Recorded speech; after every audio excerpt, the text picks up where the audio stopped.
wanted to come in and give you a couple of tips. I'm working on the red tabletop. This is the garage sale find that I got that originally, let's see if I can just turn this around, originally looked like this. This is the, what do you call it, the leaf that goes to it, but I decided not to use that. And this is the table now. The legs are painted black in DIY little black dress. The top is painted in Dixie Belle honky tonk red, which doesn't need a top coat. I could leave it alone, but because this is a tabletop, it's gonna get a lot of use, and putting a good top coat on is important. Putting about 3 coats of a good top coat on is important.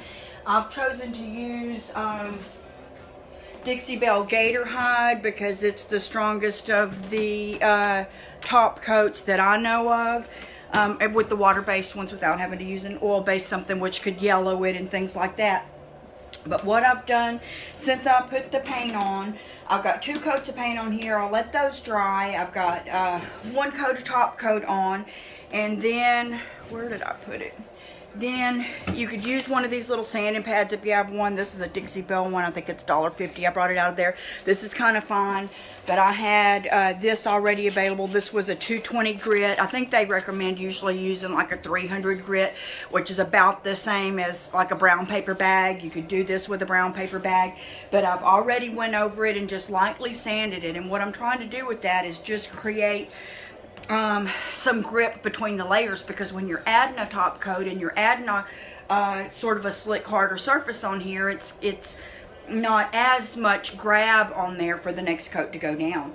So I did that, and then I took my trusty rag that I always have here, and I got all of the dust off, which some of it was red dust, some of it was the gator hide dust. And now I'm going to go ahead and open this and use it because I have it here.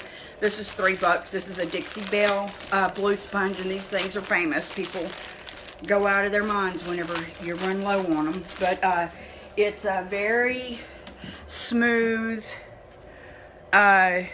sponge. Some people even put like a stocking over this, like a lady's knee high or something like that, to give it an even smoother texture. I like it because it has this little bit of grip, and I'm one of those girls that likes to play in the mud but don't like to get my fingers muddy, kind of a thing. So I'm going to put a glove on here in a minute. But if you don't have one of these, I also have this, which I would have used if I wouldn't have just had some of these come in. And this is a car wash sponge. That's also a very finely hold. I don't know what else you would call it. It's also a very, very fine, maybe not quite as fine as this blue one, but it's a very fine sponge. So if I was going to use this, I would probably have used a bread knife, because it's a good serrated knife, and cut it in half at least this way, if not again this way, and then used that. I applied my first coat of top coat with the brush, and that leaves a little bit of brush marks on here. But on your final finish, you don't want a whole lot of brush marks. But I wanted a few in the beginning because I am going to age this a little bit with some dark waxes or something later on, and I wanted a little bit of ridges and things in there to grab the darker that I'm going to use over it. But for the rest, that'll remain there, and for the remaining coats, I'm going to use the sponge. So. And I wanted to show you one more thing. This is new too, and this is a scrubby soap, which is really, really cool. This is by Dixie Belle too, and I a lot of times use the charcoal soap or whichever soap and do my brushes in my hand. But this has a little bit of a rough loofah type surface on the top of it, and so it helps the brush to get cleaner faster. I have emptied some of my top coat in here, and I've swirled it around. That's my amount of stirring, because it does need to be stirred, but you don't want to shake it because you don't want a whole lot of air and things getting in the finish. But this is easier for me to stick my hand in to get a little bit and to put it on here. So that's what I'm going to do now. And it's not the most exciting thing to happen, but I think it's important to know about if you're going to do this for yourself and you're a little, and I'm over here, y'all. Let me see if you can see this. Here's about how much I got on the sponge, and I'm going to start at one end and glide to the other end with a semi-firm tension. This, I still don't have the right bolts to hold the legs on. I'm going to try to take this apart after lunch, after this dries, and bring it home, and hopefully my husband will be able to find some at Lowe's or something like that, because the furniture bolts are different than the bolts that you would hold other things together with. And that was something that I didn't pay close enough attention to whenever I bought the table at the garage sale. Now my friend is trying to find me some. I'm going to go around these edges here. For one, I'm wanting to make sure there's no runs. And for two, the edges are going to get rubbed up against and bumped up against.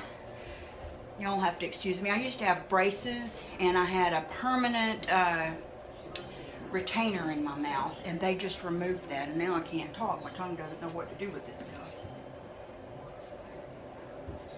It's like I need one little bit more straight through here.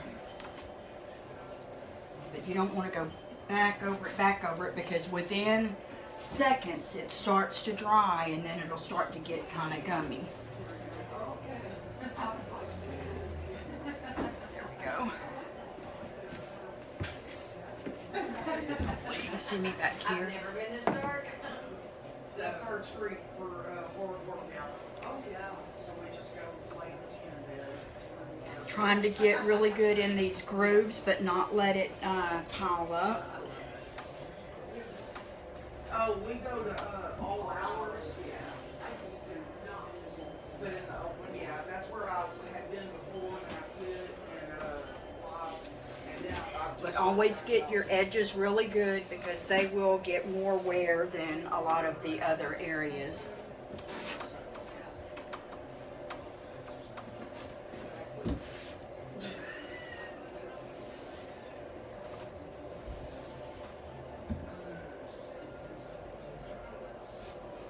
Just re-dipping each time about the same amount.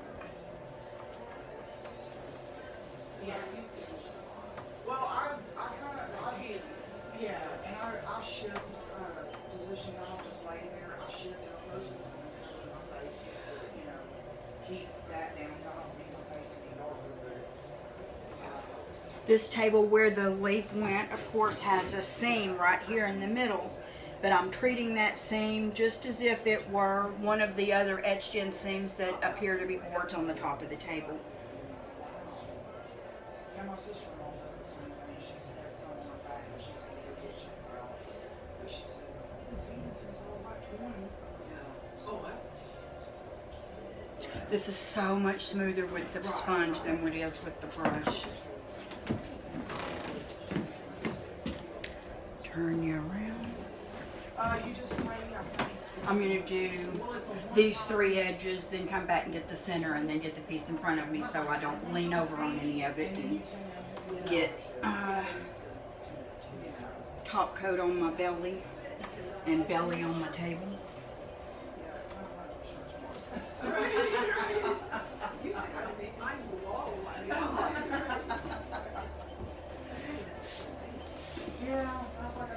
But you can see it doesn't take long at all. And this will dry pretty quick. It'll dry to the touch probably in about a half an hour. And within a couple of hours I'll be able to put on another coat, which I am going to do, even though my plan at this moment is to use a black wax in the seams. And all I'm doing is running that through my head, the fact that Amy from Favored Nest will be here Tuesday, and we're going to put that stencil. She's going to give us the stencil demonstration to put in the center of the table. And I know I don't want to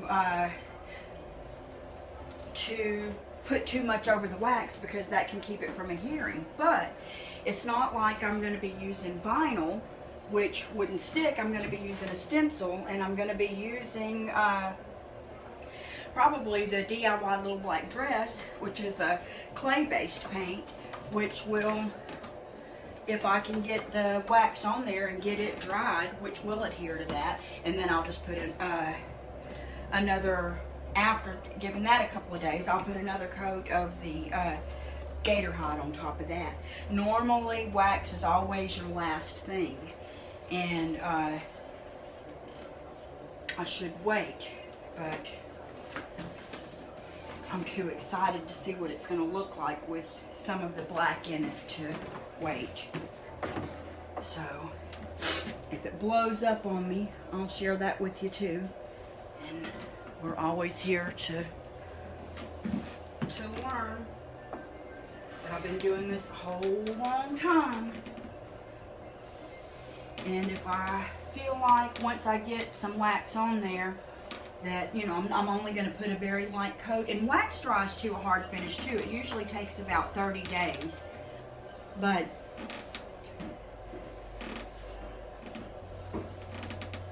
I'm not going to have 30 days. So the smart thing to do would be to use a glaze instead of a wax, because a glaze can be finished over. It's going to dry fast the same way as a paint would, but still need, you know, full 30 days to totally cure, but you can still do more stuff over it. So I may create my own glaze using like the DIY liquid patina and some of the same matching black paint.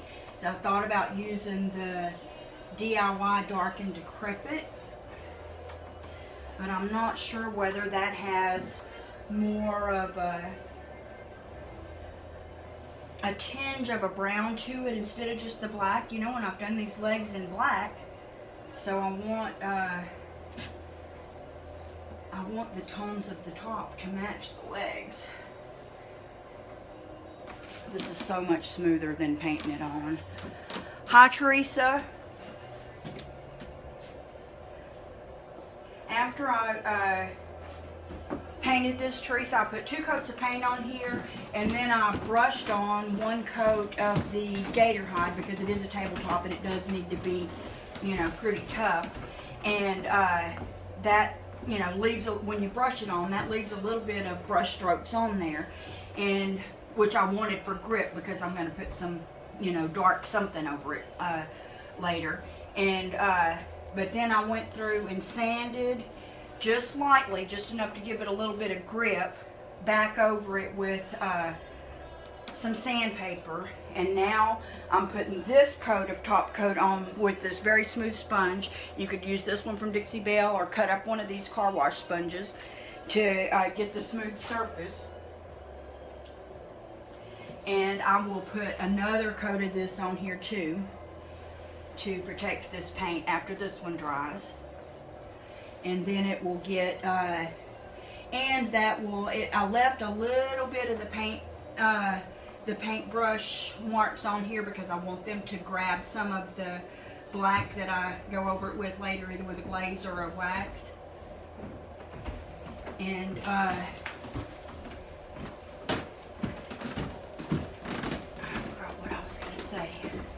anyways, this sponge is not leaving marks the way that the brush did. So, but I still have a little bit of ridges in there, just enough to have a little bit of tooth to grab. And I put it in here so my hand will reach in easier. So this is still just my gator hide. Teresa, the table color is Honky Tonk Red by Dixie Belle.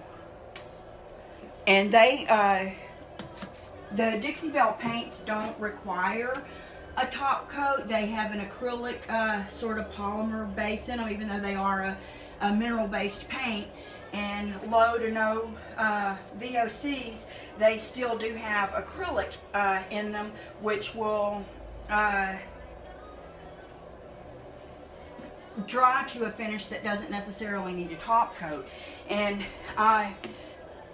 if I was doing just the legs or something that, you know, wasn't a tabletop that I knew was going to be used a lot, like a dining table or something like that, then I may or may not would put especially not 3 coats of top coat on here like I am this, but with a dining table, I mean, you know how much use these things get. It would be the same thing for like a bedside table at my house. I have a trillion things on my nightstand, and I'm constantly spilling something over there or something. So I definitely, if I redo my nightstands, will put 3 coats of Gator hide on that to protect it. As if you don't, even though it's protected with the paint.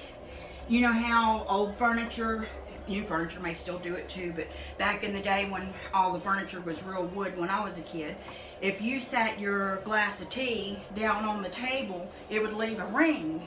And sometimes that ring would never go away. And sometimes you'd get a spanking from your mama if you was me. But anyways, I didn't mean to get off on that. But that can happen on your painted furniture too, even with a top coat. So the reason that I'm going to put 3 coats of the Gator hide on there is that then once it has a month to fully 100% cure, then you can sit your wet glasses of tea on here and let them sweat all you want to, and it's not gonna create a permanent ring. If it was to still make any sort of ring at all, it will usually dry right back out. So with a tabletop, I think that's very important.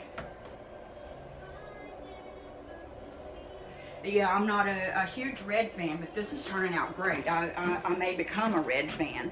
I always used to joke about this. My mother-in-law, or my stepmother-in-law, Neva, painted her cabinets red.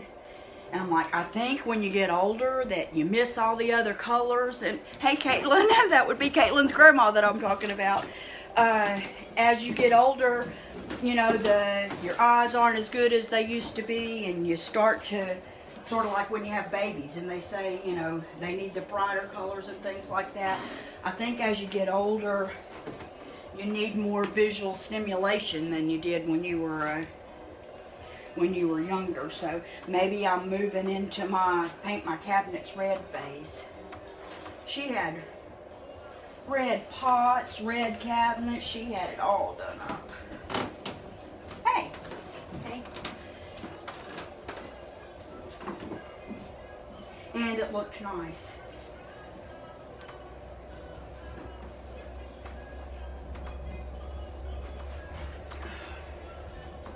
My grandmother started to like red at probably, I don't know, probably age 70 or something like that. She made red curtains for the living room and red chair covers for the dining room. So maybe I'm hitting my red phase early.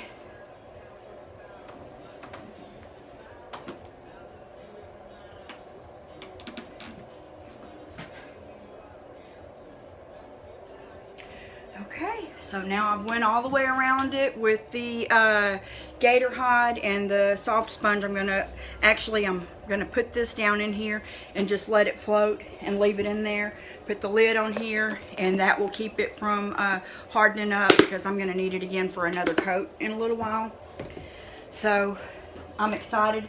If I decide to come back, I'm at the point right now of deciding whether to use the wax on it and then worry about my next coat of Gator hide adhering well, or whether to create myself a glaze. That's kind of where I'm at right now. I think I might, and I could create that glaze with Gator hide or with Big Top, the DIY product. I have the liquid patina here in a small container, and I would mix a little bit of my black paint in with that, and then use that to get in these crevices and to go over the whole thing, and then you wipe some of it back off. So this will have to be completely dry first. That's probably the route I'm going to go, because I'm going to be so mad at myself if I get Amy to come up here and help us with the stencil and I've jacked something up because I was in too big of a hurry to use the wax. because I can always come back and add wax to darken up other areas better after we do the stencil, and I can do the glaze before we do the stencil. So that's probably, thank you, Teresa. You know what I'm thinking, Teresa, if you're is of doing a paint your own piece class, and if you have a small piece that can fit in the front seat of your car, like a nightstand or a side table or a wooden chair or something like that, something small that you can carry and bring in the door, and we may could do 3 or 4 of us up here at a time and just have a big paint your own piece party up here. And you know, that way you may get more comfortable with using the products, because I know that you're wanting to do some, and Kay's wanting to do some, a few people here locally. So we may need to put that on the calendar. Thank y'all for watching, and whatever I decide to do next, I'll come in and share with you and share the tips and techniques on that. And that way, if you get ready to do a piece like this, I hope that you'll share the pictures and the progress with us, and I'll talk to you soon. Bye-bye.